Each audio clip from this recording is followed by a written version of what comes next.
Fala galera, beleza? Eu sou o Udney, você está no Bora Mundo e nós vamos fazer mais um vídeo de psicologia e nós vamos falar hoje do último período, que é a adolescência, da adolescência em diante. Eu sei que muita gente quer saber sobre a adolescência, então o vídeo está aqui, está entregue. Fique até o final, que toda a informação é importante, tá certo? Nós vamos falar hoje, nós estamos falando da teoria do Piaget sobre o desenvolvimento humano, então estamos falando das fases do desenvolvimento humano. Agora nós estamos falando da última fase, que é o período das operações formais, tá certo? Bom, vamos lá, tá aqui tudo pronto, tá certo? Olha só, o trabalhinho aqui, a aula está montada, tá certo? É importante, como sempre, você lembrar que você precisa, se você quiser ter essa informação da mesma forma que eu organizo, faça pontuações, que você consegue montar um esquema legal, porque eu apresento conteúdo por pontuações, beleza? Então eu acho que é muito mais fácil, tá? Bom, vamos lá então, vamos entender um pouquinho aqui sobre esse período, que é um período muito interessante. É um período onde nós vamos ver várias características que para o adulto serão características terríveis, né? É considerado aí o período que realmente é um período de confronto entre os adultos e o adolescente, né? Mas vamos entender isso melhor numa visão psicológica, que eu acho que é o que a gente precisa, tá certo? Bom, vamos lá então. Esse período ele vai começar mais ou menos dos 11, 12 anos em diante, tá certo? Uma coisa importante que nós precisamos saber aí é que, se você lembra do vídeo passado, e se você não viu, né? Veja, é que a criança tinha uma ideia de pensamento concreto, que lembra que ela tinha que contar, só que para contar os números ela tinha que relacionar com alguma coisa concreta, ela não conseguia pensar o número na cabeça dela, né? Agora a gente já chega em um pensamento diferente, é um pensamento chamado pensamento formal, tá certo? Lembrando que o nome desse período é período das operações formais. As coisas que ele vai operar, que ele vai desenvolver, são formais, tá certo? Então esse é um pensamento formal, ele é um pensamento abstrato, ele é um pensamento que consegue agir no plano das ideias. Agora ele já não conta mais no dedo, ele não precisa saber que isso aqui é 1. Ele sabe o que é 1, né? O que é o conceito de 1, a quantidade. Isso está agora na cabeça dele, não precisa mais estar atrelado a alguma coisa. E é nesse período onde as crianças começam a desenvolver e aplicar, então, em algumas matérias que exigem uma abstração melhor, né? Por exemplo, matemática, ela aprendeu ali, agora ela consegue fazer uma conta de cabeça, ela consegue desenvolver uma conta de cabeça a partir desse período, tá certo? Bom, e aí é o seguinte, a gente vai entender algumas características. E uma muito importante, já que ela consegue abstrair as coisas, ela não precisa ter tudo concreto, coisas que vão surgir, né? Que ela vai começar a dominar. Dominar, que eu digo, no caso, ela vai começar a lidar com esses conceitos, que são conceitos como, por exemplo, de justiça, de liberdade e tantos outros, né? Então, quer dizer, ela lidar agora com coisas que são menos concretas e mais abstratas. Por exemplo, se eu falar para você justiça, justiça é um conceito, mas ele é muito abstrato, né? Você não consegue pegar algo e falar, isso é justiça, né? Então é um conceito abstrato. Essa idade é a idade onde ela começa a lidar com isso, a entender isso, porque ela começa agora a pensar nessas situações de uma forma abstrata, de uma forma dentro da sua própria mente, tá certo? Outra coisa importante que nós temos que ver é a capacidade. Quais são as capacidades dessa idade, né? Essa idade, lógico, assim como todas as outras, a transição de um período para o outro vai trazer uma série de capacidades diferentes. E essa capacidade diferente aqui, essas capacidades, né, é uma coisa muito legal. Então vamos lá. Primeiro a gente viu a questão da abstração, tá? Ela consegue abstrair, ela consegue generalizar, entendeu? Pegar uma ideia e jogar de uma forma geral, ampliar essa ideia. Ela também consegue criar teorias, tá? E vamos entender melhor tudo isso. A questão da abstração é uma coisa muito importante. Por exemplo, né? Ela abstrair, ela também, pelo fato dela abstrair, ela consegue tirar conclusões de puras hipóteses, né? Então, como agora ela consegue refletir sobre as ideias, pensar sobre as ideias, ela pode tirar conclusões a partir de puras hipóteses. Como assim? Se ela lê uma teoria ou ela escuta, por exemplo, um youtuber falando sobre a posição política dele, ou uma teoria política, ou uma teoria da conspiração, ela pode achar que o mundo é daquele jeito mesmo, simplesmente porque ela ouviu aquela teoria, porque no mundo das ideias dela é aceitável que aquilo seja a realidade, né? Então, ela abstrai essas ideias, ela consegue trazer essas ideias para dentro e ela tem a capacidade de tornar essas ideias ideias que ela considera real, ideias reais para o mundo, tá certo? Isso é muito importante. E a questão de criar teorias também é muito importante. Como ela está num pensamento mais abstrato, ela consegue desenvolver teorias, criar teorias. O que é essa teoria? Criar teoria, desenvolver e aceitar teorias. É a forma em que ela está começando a entender o mundo, porque ela está nesse primeiro momento do período, que é o quê? De abstração, tá certo? Então, essas ideias, elas são ideias que estão no campo do pensamento, da abstração. E aí você vai lembrar uma coisa interessante, que por que isso é aceitável para a criança, aliás, para o adolescente e não para o adulto, né? Por quê? Porque a experiência de vida que vai trazer o equilíbrio do pensamento para a realidade, ele ainda não tem, tá? Então, por exemplo simples de por que ele aceita a teoria da conspiração e por que isso depois vai se equilibrar. Por exemplo, ele não trabalha, não ganha dinheiro e não administra o dinheiro, não paga contas e não faz toda uma série de atividades com o dinheiro. Ele não convive com a dinâmica do capital, do dinheiro no dia a dia. O adulto vive. Então, para o adolescente é muito fácil aceitar uma teoria econômica que ele simplesmente achou que é válida, só que no mundo real ela não funciona, ela não é aplicada. E ele acha que tem que ser assim mesmo. Ora, por quê? Porque ele não tem o equilíbrio da realidade ainda, certo? Ele não tem a experiência da realidade que vai trazer o equilíbrio no pensamento dele, tá certo? Talvez você escutando isso, você já vai olhar para o seu adolescente em casa, vai coçar como eu estou coçando e vai entender por que ele é tão maluco para você, segundo a sua visão, certo? Então isso é interessante. Essa questão das teorias, como eu já expliquei antes, ela também vai fazer e vai facilitar a ideia de que esse jovem, esse adolescente, ele tem uma facilidade de moldar os aspectos que ele conhece do mundo, tá certo? Isso é interessante, que ele formulando teorias, aceitando teorias, buscando teorias, desenvolvendo todo esse mundo teórico que vai vir da cabeça dele, da forma em que ele consegue refletir e pensar as coisas, vai dar para ele formas de como mudar o mundo, né? Então ele está num momento onde a reflexão dele tem muito a ver com o que eu quero do mundo, o que eu quero mudar no mundo, o que eu não aceito e poderia ser diferente. E é dessa forma que o adolescente ele começa a aceitar uma série de conspirações e uma série de teorias. Por isso que na adolescência, dependendo da cultura, né?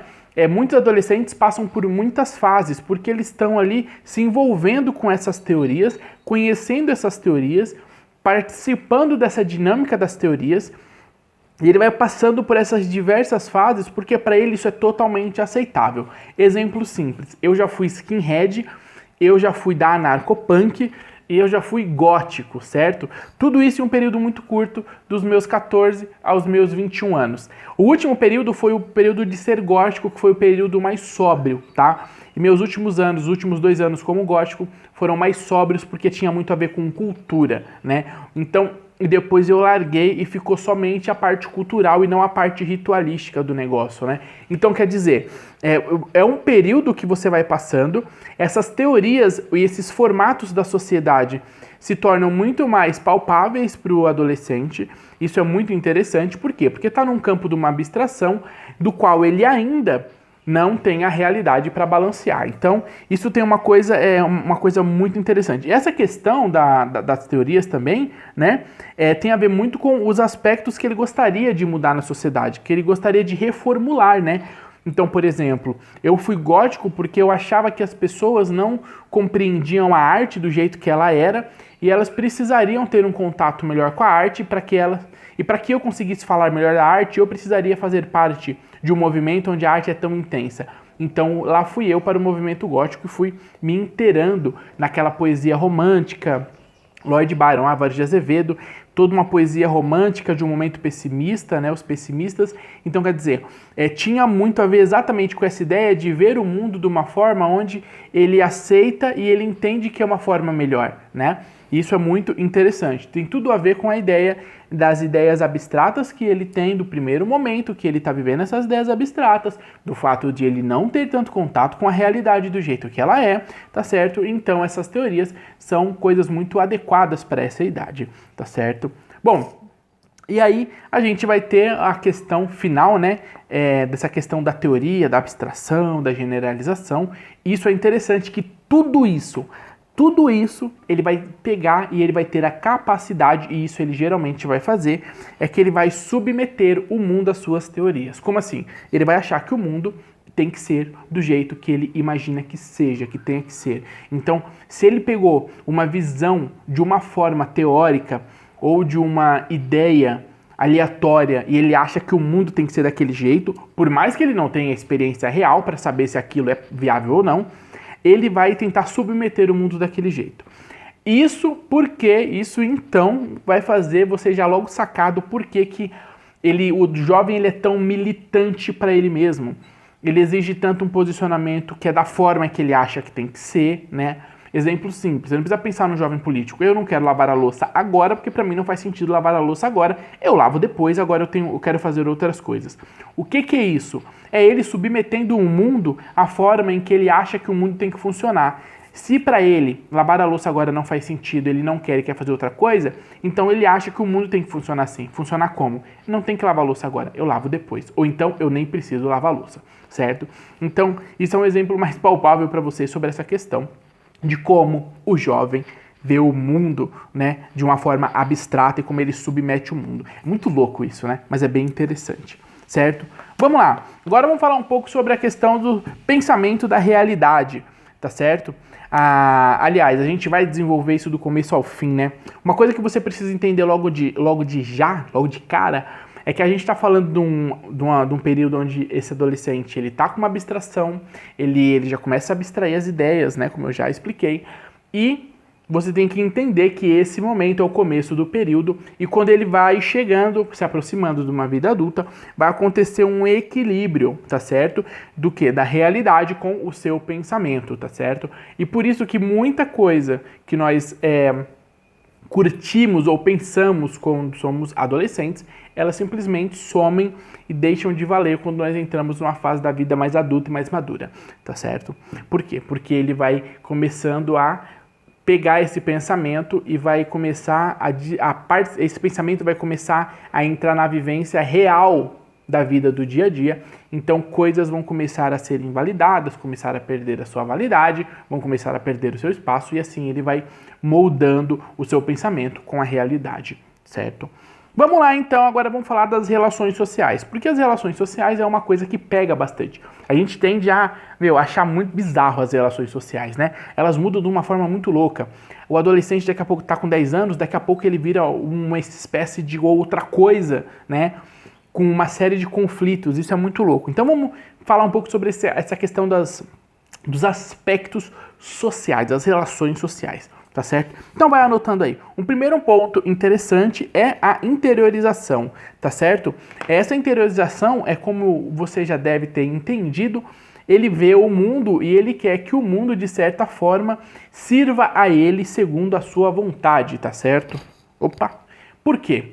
Porque essa é a forma em que ele está compreendendo o mundo sem toda a experiência da realidade que ele tem ainda, tá certo? E aí, coisas interessantes como o comportamento aparentemente antissocial tende a aparecer, tá certo? Tem várias questões da gente observar esse comportamento antissocial. Ele pode ser antissocial simplesmente para a família, né? E a criança, o adolescente, ele ser altamente envolvido com a sociedade, mas para a família talvez ele possa ser antissocial no núcleo familiar, tá certo? Então, aparentemente, né, ele se torna uma pessoa antissocial, tá certo? Outra característica é que, por esse motivo, ele também tende a se afastar um pouco da família, ele não aceita muito as opiniões, os posicionamentos dos adultos.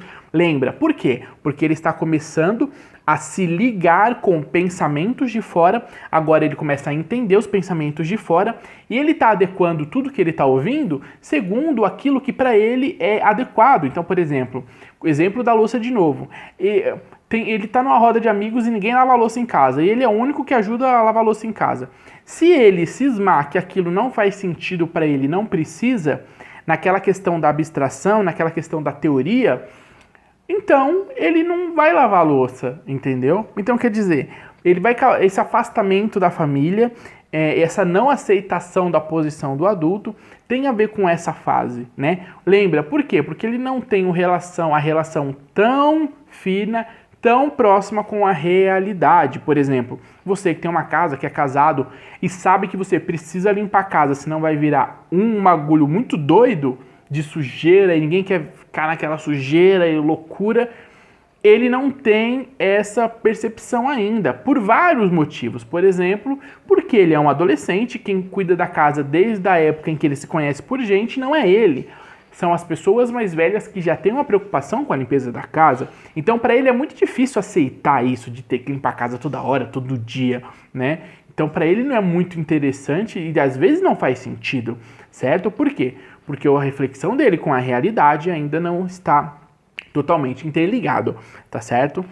Bom, então aí vai acontecer uma coisa interessante, tá certo?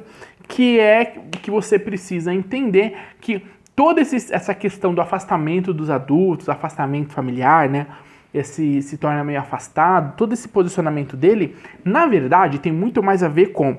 ele tem como alvo a sociedade, muito mais a sociedade do que a sua família, né? Por quê? Porque a gente está vendo um desenvolvimento onde ele agora não tem só os critérios familiares. Ele é um adolescente, ele frequenta escola, frequenta curso, ele está em dinâmica com o mundo e como o processo dele de abstração mental está recebendo muita informação, ele começa a ter uma outra visão de mundo. E como a gente já disse anteriormente, muito dessa visão, muito das teorias, ele gostaria que fossem mudadas e mexidas, porque ele olha para o mundo e o mundo não está do jeito que ele imaginou que seria, ou talvez do jeito que ele quer, ou um mundo que é benéfico a ele. Então ele adota uma série de teorias, ele desenvolve uma série de teorias, então, na verdade, ele tem esse movimento de conflito mais devido à visão que ele tem da sociedade, tá certo? A sociedade é mais o alvo dele do que propriamente a família, o seu núcleo familiar, dos mais próximos, certo? Bom, vamos então aqui a uma outra questão, e lógico, é só para você reforçar isso aqui, tá? A gente tem que entender que vai acontecer esse equilíbrio quando ele estiver se aproximando da idade adulta, tá certo? Saindo ali da adolescência. Tá certo? Vai acontecer um equilíbrio entre pensamento e realidade, isso é muito importante de você saber, tá certo? E aí, existe um movimento que vai acontecer, uma situação que é o seguinte, a reflexão para a sua ação no mundo real. O que é isso? Quando ele vai começar a entrelaçar o pensamento dele com o mundo real, ele vai começar a compreender o quê? O que faz ele se aproximar do mundo real e se afastar desse mundo totalmente abstrato, de teorias, e vai fazer com que ele se equilibre. Ele vai começar a refletir e ele vai ver que as suas ações, elas servem para uma vida no mundo real. Elas são funcionais para o mundo real. Que a sua reflexão tem que ser direcionada para uma vida no mundo real, certo? Então, se ele agora não dá valor a uma lavada de louça, por exemplo, quando ele começa a crescer, ele vai imaginar, ele vai ter o contato com essa necessidade de lavar a louça. Por quê? Porque isso tem a ver com a necessidade do mundo real. Então ele vai passar daquele pensamento que ele tinha e ele vai entrelaçar esse pensamento com o mundo real e vai surgir um equilíbrio, tá certo? E por isso vai surgir então a mudança. A gente tem alguns exemplos muito bons. Tem esse exemplo que eu dei da louça e tem o exemplo que o livro oferece pra gente, que é o exemplo do cálculo matemático. É o seguinte, você vai entender, por exemplo, o porquê que tem coisas que no começo do período são importantes para ele, o porquê que ele aceita ou não, e quando ele começa a passar por uma experiência da realidade, por que a cabeça muda? Olha que interessante. Por exemplo, no começo do período, ele pode não gostar de matemática e achar que é irrelevante, achar que não é importante, tá certo? Ele pode, inclusive, ter na escola aí uma reclamação, ou os alunos vão fazer um movimento reclamando para tirar aquela matéria, né? E ele aderir a esse tipo de movimento. Não, a gente não quer matemática porque não precisa. Quando que isso vai mudar? Quando ele começa a engrenar na realidade da vida, do dia a dia, ele começa a perceber que a realidade de se ter o conhecimento de cálculos é fundamental para o dia a dia da vida. E aí passa a se mudar de ideia, ele começa a refletir, a mudar de ideia e repensar alguns posicionamentos dele. Olha o que interessante, o que fez ele mudar? Foi o envolvimento dele com a necessidade real, com a realidade daquilo, certo? Então isso é um exemplo interessante para você ver de como ele passa da reflexão, do pensamento, para o mundo real e o pensamento dele então vai mudando. É bom que você, entendendo isso, já olha para o adolescente, você já começa a entender melhor quais são os posicionamentos gerais dele, né? O porquê que ele pensa do jeito que ele pensa, certo? Último ponto importante são, lógico, os aspectos afetivos, tá certo? Então, esse também é uma coisa que entra em muito conflito, tá? Primeiro ponto é o seguinte, você tem que entender que ele vive em conflitos. Você já entendeu por quê? Porque ele passa por uma diversidade de mudanças, de evolução. Ele agora passa do pensamento concreto para o pensamento abstrato. Agora o pensamento abstrato te dá a oportunidade de refletir as coisas. E tem um problema, ele reflete, mas ele não tem ainda a base da realidade, do mundo real, para que ele consiga medir aquilo de uma forma mais real, funcional para a realidade. Então é uma série de conflitos. E esses conflitos vão acontecer também a nível afetivo, tá certo? Então, pontuações. É um momento onde ele deseja se libertar dos pais, lembra? Porque se os pais eram a regra, agora eles não são a regra geral. Porque se ele consegue abstrair, ele consegue entender que existem uma série de outras regras, uma série de outras que talvez sejam também verdades. Talvez não só a verdade dos pais sejam a verdade, mas uma série de outras ideias também sejam verdades. E talvez mais verdades do que as verdades que ele recebe no dia a dia em casa, né? Por isso que tem uma pontuação importante que fala... Lógico, eu não estou falando para você fazer isso, eu estou falando, é uma ideia de reflexão. Não falar para o seu filho que isso não pode. Falar que você não quer que ele faça isso. Por quê? Porque ele vai crescer, ele vai descobrir que aquilo pode. Isso vai causar mais uma dinâmica de conflito, de afinação de conflito. É entender que o seu posicionamento é o posicionamento seu, da sua visão de mundo e da sua reflexão de mundo. Então, eu não quero que você faça isso.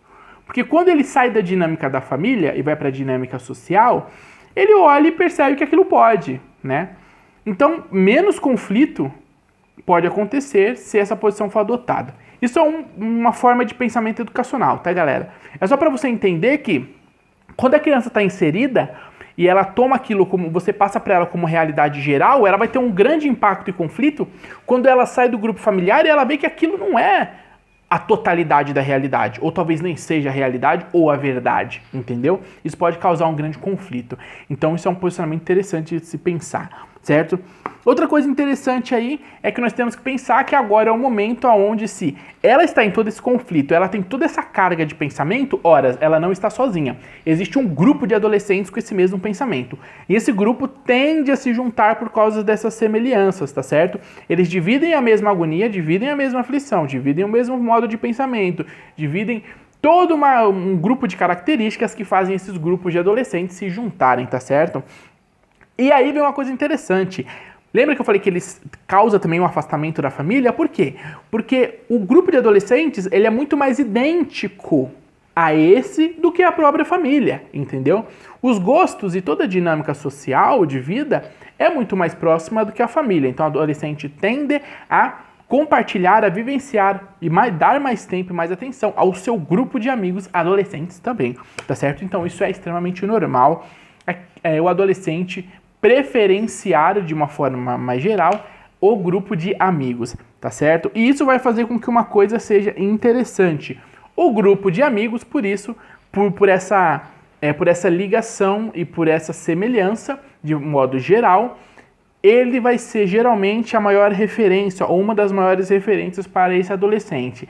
É por isso que vai mexer na questão, que vai influenciar fortemente na questão do vestimento. Então, o adolescente tende a se ligar com o seu grupo social de adolescentes, e o vestimento é uma das características que vai fazer, que vai ser influenciado. Então, por exemplo, quando eu era gótico, eu andava igual os góticos, certo? Outra coisa é o vocabulário, por quê? Porque é algo que eles vão se identificar e vão compartilhar entre si e vai facilitar a dinâmica de comunicação. Então o vocabulário sempre vai se assemelhar às gírias, os dialetos, certo? Outra coisa interessante também é que o comportamento tende a ficar muito semelhante. Então, dependendo do grupo em que esse adolescente está, o comportamento dele provavelmente vai ser muito parecido com o comportamento geral daquele grupo, tá certo? Outra coisa importante também, outra característica da questão afetiva é que agora ele está começando a formar a moral individual. Lembra? Agora ele tem muito mais informações, o pensamento dele de reflexão, o pensamento dele abstrato agora está alcançando mais o mundo, então ele começa a formar a moral própria dele. Lógico, com todas as influências que ele teve, mas isso é importante você entender.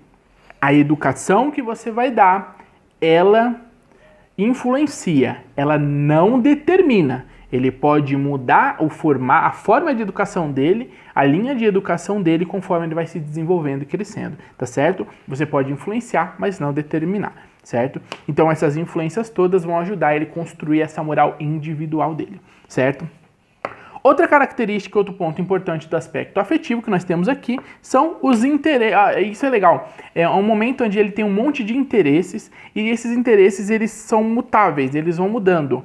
Então, o interesse político ou não aparece e você começa a transitar entre ideias políticas, o interesse da arte, o interesse literário, o interesse por música, só que tudo isso é muito mutável, ele vai mudando, isso é muito plástico nessa idade. Por quê? Porque lembra que ele não estabeleceu uma dinâmica de pensamento ainda, né? Ele está experimentando, ele está conhecendo. As coisas que estão sendo abstraídas na sua cabeça, que ele está refletindo, elas estão passando por momentos de gosto, não gosto, é isso, não é? Então elas tendem a não se fixar tanto assim.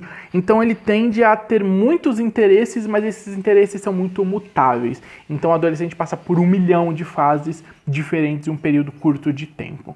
Tá certo? E aí a gente tem que entender a pontuação final, é lembrar sempre que essa estabilidade ela vai vir com a idade adulta. Ele vai se aproximar da idade adulta e vai se tornar uma estabilidade, tá certo? Ele vai se estabilizando pelo relacionamento do pensamento com a realidade, certo? Caraca, que legal! Eu adoro falar dessa idade, eu dei 4 aulas durante 4 anos para adolescentes, e você saber um pouquinho disso é muito importante, tá certo? Então espero que você tenha gostado, e esse vídeo serve não só para quem é da psicologia, serve para quem é da pedagogia e serve para pais e mães que estão extremamente passando por um momento conturbado com o seu pequeno pimpolho adolescente, certo?